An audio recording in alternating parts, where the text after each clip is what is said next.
गाथा सुनाता हूँ उस वीर की, शत्रु जिसके बाणों से कहराते थे। केवल कृष्ण की ना बात करो, स्वयं शिव उसे सहराते थे। करुणा से भरा हृदय था जिसका, ना तनिक भी मन में स्वार्थ था। तीनों लोक में प्रशंसा पाने वाला मेरा माधव का वो पाठ था।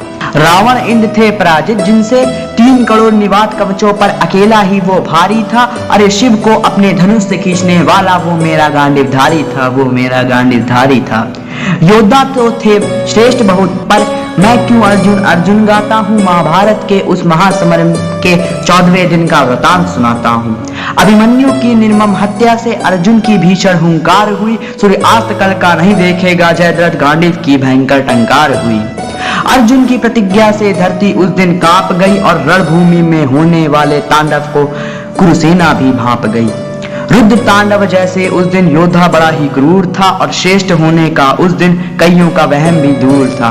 कौरव योद्धा लगे विचारने कैसे भयंकर क्षण होगा, जब अर्जुन उतरेगा रणभूमि में, जीवन नहीं मरण होगा। अब सुनो कैसा भीषण रक्तपात हुआ, अगले दिन जब शंखनाद हुआ। कुरुओं के भाग्य थे फूटे पड़े, और अर्जुन सात्यकी उन पर टूट पड़े। घोर गर्जना करता अर्जुन, भयभीत सृष्टि का खंड खंड था। कुरु योद्धा में हाकार मची थी, वेग पार्थ का ऐसा प्रचंड था। धर्मराज की रक्षा हेतु सत्यकी को पड़ा वापस जाना था। पार्थ के उस रौद्र रूप से मुश्किल जयद्रथ का बच पाना था। सभी व्यू ध्वस्त होते जाते थे, पंचतत्व भी जयज्ञ अर्जुन का गाते थे। चक्र सप्तसूची व्यू भी असफल से हो जाते थे, जब क्रुद्ध होकर नारायण युद्ध भूमि में आते थे। जब 2 प्रहर के युद्ध के कारण अश्व नहीं चल पाए थे, तब सब्यसाची युद्ध करने उतर धरा पर आए थे। रथवीन पार्थ देखकर हर महारथी उससे लड़ने आया था। बिना रथ के भी उस दिन कोई न पार्थ को जीत पाया था। सभी एक साथ मिलकर भी ना धनंजय को जीत पाए थे। यूं ही नहीं शांति सभा में परशुराम ने जयगान अर्जुन के गाए थे।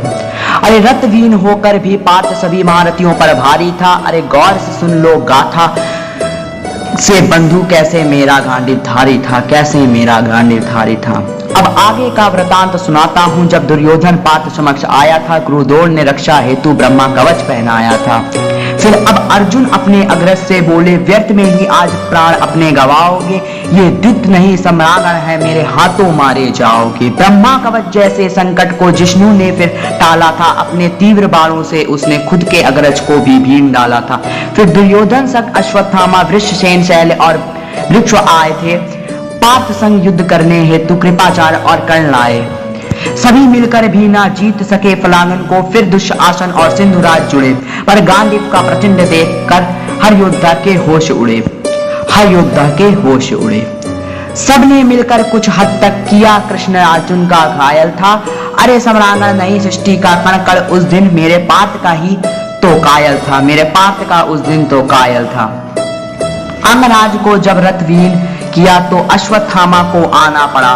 परास्त होकर जिष्णु से अंगराज को अश्वत्थामा संग रणभूमि से जाना पड़ा। सूर्य ढलने को आया था, पर पार्थ का सार अभी भी जारी था। अरे 8 महारथी जिससे डरकर भागे, वो मेरा गांडीवधारी था। जो धरा पर गिरा शीश, सिंधुराज का अनंत प्रचंड हो जाएगा। वृद्धशास्त्र के वरदान के कारण तुम्हारा मस्तक खंड खंड हो जाएगा। तब विभुत्सु ने क्रोध में आकर समस्त क्षेत्र को हिला दिया, और जयद्रथ का शीश उन्होंने पिता वृद्धशक्ति की गोद में गिरा दिया। अब पूछता हूँ उन योद्धाओं से जिन्होंने खुद को पार्थ से श्रेष्ठ बताया था, क्यों अर्जुन के भय के कारण तुमने सिंधुराज को छुपाया था। अरे श्रेष्ठ होते तो जाकर सीधे पार्थ की छाती पर तन जाते तुम।